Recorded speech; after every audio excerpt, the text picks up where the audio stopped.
എൻ്റെ അനുഭവത്തിലൂടെ, ഉത്തമ ബോധ്യത്തിൽ, എൻ്റെ കാഴ്ചപ്പാടിലൂടെ ചില മനുഷ്യരിൽ ഞാൻ കണ്ടെത്തിയ നന്മ എന്താണ്, അവരിലെ ഗുണം എന്താണ് എന്നുള്ളത് ഞാൻ ലോകത്തിനോട് വിളിച്ചു പറഞ്ഞു എന്നുള്ള ഒറ്റ കാരണം കൊണ്ടാണ്. എത്ര വിചിത്രമായ ലോകമാണെന്ന്. ഹലോ, നമസ്കാരം. പേജ് 10 സ്റ്റോറീസിലേക്ക് സ്വാഗതം. ദിവ്യ എസ് അയ്യരുടെ ഈ ഇൻസ്റ്റാ പേജിൽ ഒന്ന് കണ്ണോടിക്കുകയായിരുന്നു. നിരവധി ചിത്രങ്ങളുണ്ട്. മുഖ്യമന്ത്രിക്കൊപ്പമുള്ള ചിത്രങ്ങളാണ് കൂടുതൽ. എല്ലാ ദിവസവും 1-2 പോസ്റ്റുകളെങ്കിലും ഇൻസ്റ്റഗ്രാമിൽ ഇടുന്ന വ്യക്തിയാണ് ദിവ്യയുടെ പാട്ടുകൾ ഇൻസ്റ്റഗ്രാം പേജിലുണ്ട്, കവിതാ പാരായണമുണ്ട്, കുടുംബവുമായിട്ടുള്ള സന്തോഷ നിമിഷങ്ങളുണ്ട്, ഔദ്യോഗിക ജീവിതത്തിലെ അഭിമാനകരമായ നിമിഷങ്ങളുണ്ട്, വ്യക്തിപരമായ അഭിപ്രായ പ്രകടനങ്ങളുണ്ട്, മുഖ്യമന്ത്രി പിണറായി വിജയനുമായിട്ടുള്ള, ഞാൻ നേരത്തെ പറഞ്ഞതുപോലെ, നിരവധി ഫോട്ടോകളുണ്ട്, ശശി തരൂരിനും സുരേഷ് ഗോപിക്കും ഒപ്പമുള്ള ചിത്രങ്ങളുണ്ട്. ഒടുവിൽ CPM കണ്ണൂർ ജില്ലാ സെക്രട്ടറിയായി തിരഞ്ഞെടുക്കപ്പെട്ട, നേരത്തെ മുഖ്യമന്ത്രിയുടെ പ്രൈവറ്റ് സെക്രട്ടറിയായി ജോലി ചെയ്തിരുന്ന KK രാഗേഷിനെ കുറിച്ചുള്ള പോസ്റ്റുമുണ്ട്. അതാണ് ഇപ്പോൾ വിവാദമായിരിക്കുന്നത്. ആ പോസ്റ്റ് നമുക്കൊന്ന് വായിക്കാം. മുഖ്യമന്ത്രിയുടെയും രാഗേഷിൻ്റെയും ചിത്രം ഇട്ടാണ് ആ പോസ്റ്റ് ദിവ്യ പോസ്റ്റ് ചെയ്തിരിക്കുന്നത്. കർണന് പോലും അസൂയ തോന്നും വിധം ഈ KKR കവചം എന്നാണ് അതിനൊരു തലക്കെട്ട് മോഡലിൽ ദിവ്യ നൽകിയിരിക്കുന്നത്. ഇക്കഴിഞ്ഞ 3 വർഷങ്ങൾ അദ്ദേഹത്തിൻ്റെ ഔദ്യോഗിക ജീവിതത്തിന് മുന്നിൽ നിന്ന് വീക്ഷിച്ചു. എനിക്ക് ഒപ്പിയെടുക്കാൻ സാധിച്ച അനവധി ഗുണങ്ങളുണ്ട്.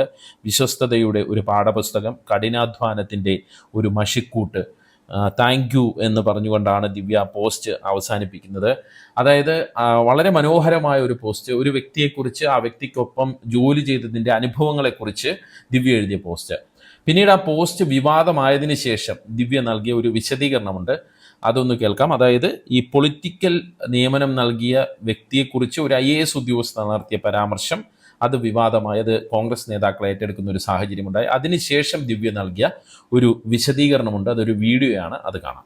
കുട്ടിക്കാലത്ത് ഇങ്ങനെ നല്ല വാക്കുകൾ മാത്രം പറയുക, നല്ല കാര്യങ്ങൾ മാത്രം ചെയ്യുക, ആരെയും അധിക്ഷേപിക്കരുത്, നാലാളുടെ മുന്നിൽ വെച്ച് ആരെയും അപമാനിക്കരുത്, നമ്മൾ കാരണം ആരും ഒരു മനുഷ്യനും വേദനിക്കരുത്, മുതിർന്നവരെ എപ്പോഴും ആദരപൂർവ്വം വേണം നോക്കിക്കാണുവാനും ബഹുമാനപൂർവ്വം വേണം അവരോട് പെരുമാറുവാനും എന്നൊക്കെയുള്ള കാര്യങ്ങൾ ഇങ്ങനെ നമ്മുടെ നെഞ്ചിലേറുന്നത് വരെ ഇങ്ങനെ പറഞ്ഞ് മനസ്സിലാക്കി തരികയും അത് പ്രാവർത്തികമാക്കാൻ ഉള്ള ഒരു നിരന്തരമായിട്ടുള്ള ഒരു ശ്രമം അവരുടെ ജീവിത വഴികളിൽ കാണുകയും ചെയ്തിട്ടുള്ള ഒരു ബാല്യകാലമാണ് ഉണ്ടായിട്ടുള്ളത്. അതുകൊണ്ട് തന്നെ ഇപ്പോഴും ആത്മാർത്ഥമായി അത് പ്രാവർത്തികമാക്കാൻ ഇക്കാലത്തോളം ഞാൻ ശ്രമിക്കുന്നുണ്ട് എന്ന് തന്നെയാണ് എൻ്റെ വിശ്വാസം. നമ്മൾ ആരും എല്ലാം തികഞ്ഞവരല്ല, നിറഞ്ഞവരല്ല. നമുക്ക് ചുറ്റുമുള്ള വ്യക്തികളിൽ എല്ലാവരിലും നന്മയുടെ വെളിച്ചമുണ്ടാകും. നമുക്കില്ലാത്ത അല്ലെങ്കിൽ നമുക്ക് പഠിക്കാവുന്ന ഒരുപാട് ഗുണങ്ങൾ അവരിലൊക്കെ ഉണ്ടായിരിക്കും. അതൊക്കെ കണ്ടെത്തുക എന്ന് പറയുന്നത് അത്ര വലിയ കാര്യമൊന്നുമല്ല, അത്ര പ്രയാസകരമായ കാര്യമൊന്നുമല്ല. ആ കണ്ടെത്തുന്ന നന്മകൾ നമ്മൾ ആ നന്മ പരത്തുക എന്ന് പറയുന്നത് അതിലും പ്രയാസം ഒന്നുമില്ല. സത്യം പറഞ്ഞാൽ അത് നാലാളോട് പറയുക എന്ന് പറയുന്നതിൽ വലിയ പ്രയാസമൊന്നും ഉണ്ടാവേണ്ടതല്ല.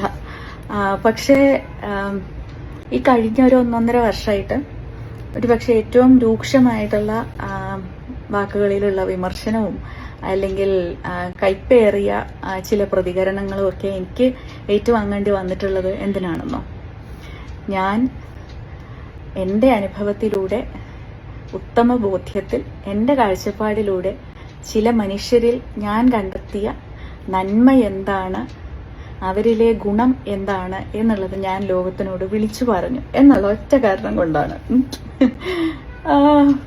എത്ര വിചിത്രമായ ലോകമാണെന്ന് എനിക്ക് ചിലപ്പോൾ ചിന്തിക്കേണ്ടി വരുന്നുണ്ട്.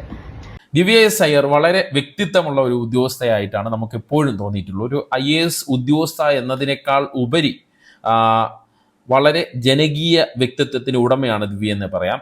ശബരിമലയുമായി ബന്ധപ്പെട്ട് ഏതോ ഒരു പരിപാടിയിൽ നാമം ജപിക്കുന്ന ദിവ്യയെ നമ്മൾ കണ്ടിട്ടുണ്ട്. കുട്ടികൾക്കൊപ്പം നൃത്തം ചെയ്യുന്ന ദിവ്യയെ കണ്ടിട്ടുണ്ട്. സ്കൂട്ടർ ഓടിക്കുന്ന ദിവ്യയെയും നമ്മൾ കണ്ടിട്ടുണ്ട്.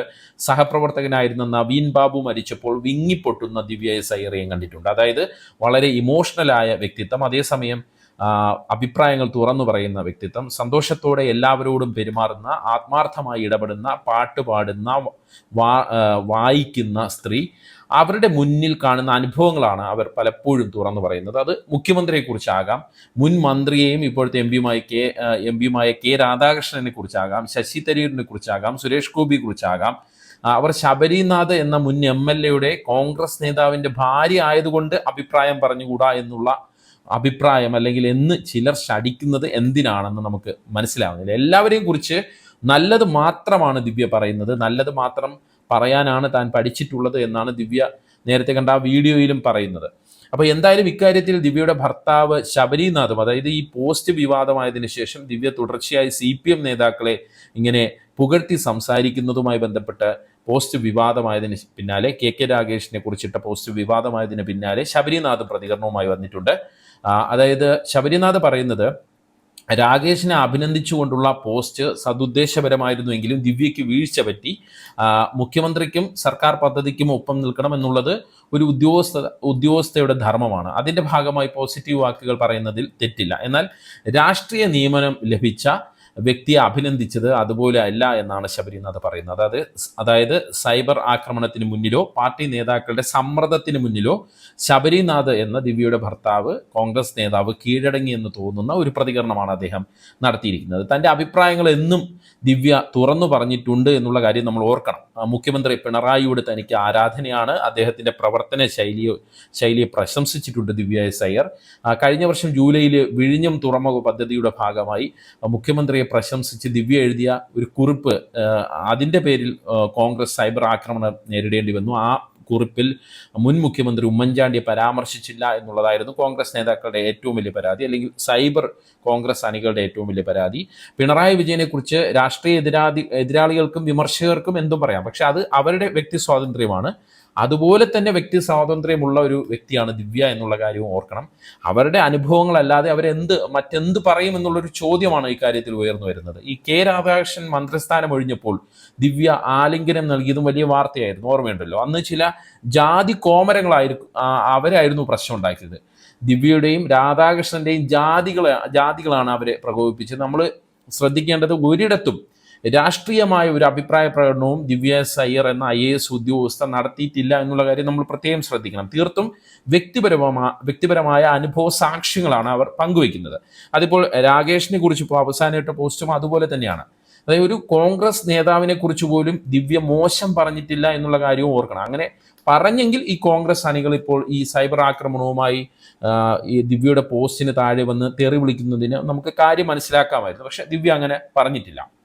ദിവ്യയെ സംബന്ധിച്ചിടത്തോളം അവർ ഏറ്റവും കൂടുതൽ കാലം പ്രവർത്തിച്ചത് മുഖ്യമന്ത്രി പിണറായി വിജയനൊപ്പവും അദ്ദേഹത്തിൻ്റെ ടീമിനൊപ്പവുമാണ്.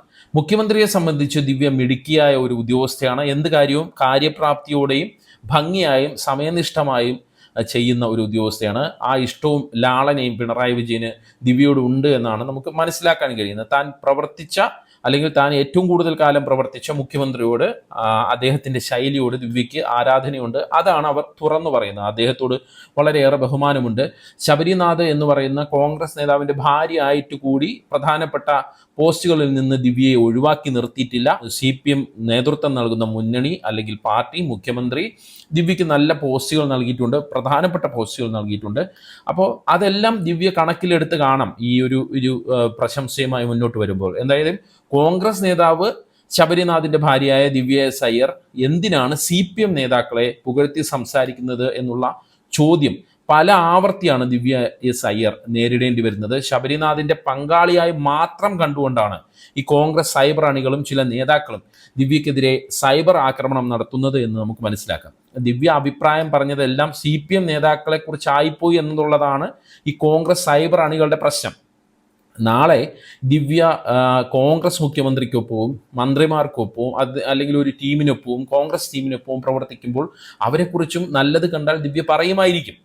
ഇപ്പോൾ അവർ പ്രവർത്തിച്ചതും കണ്ടതുമെല്ലാം CPM നേതാക്കളെയും CPMുമായി ബന്ധപ്പെട്ട് നിൽക്കുന്ന ആളുകളെയുമാണ് എന്നുള്ളതാണ് ഇപ്പോഴത്തെ ഒരു സംഭവം. അതുകൊണ്ട് മാത്രമാണ് ദിവ്യ ആ രീതിയിൽ, അതായത് അവർ പ്രശംസിച്ചവരെല്ലാം CPM ആയി പോയത് അതുകൊണ്ടായിരിക്കാം. ദിവ്യ എസ് അയ്യർ ഒരു IAS ഓഫീസറും അതിലുപരി രാഷ്ട്രീയ നിലപാടുള്ള ഒരു സ്ത്രീയും കൂടിയാണ്. അവർ കാർത്തികേയന്റെ കുടുംബത്തിൽ ശബരിനാഥിന്റെ ഭാര്യയായി എത്തുന്നതിന് മുമ്പും IAS കാരിയായിരുന്നു എന്നുള്ള കാര്യം എല്ലാവരും മറന്നു പോവുകയാണ്, അല്ലെങ്കിൽ മനഃപൂർവ്വം മറന്നു പോവുകയാണ്. അവരൊരു സ്ത്രീ ആയതും ഇവരുടെയൊക്കെ പ്രശ്നമാണ്. പുരുഷ മേധാവിത്വത്തിൻ്റെ തൻപോരുമയിലാണ് ചില കോൺഗ്രസ് നേതാക്കളും കോൺഗ്രസ് സൈബർ ഇടങ്ങളും ഈ വിഷയത്തിൽ സംസാരിക്കുന്നത് എന്ന് നമുക്ക് നോക്കിക്കാണാം.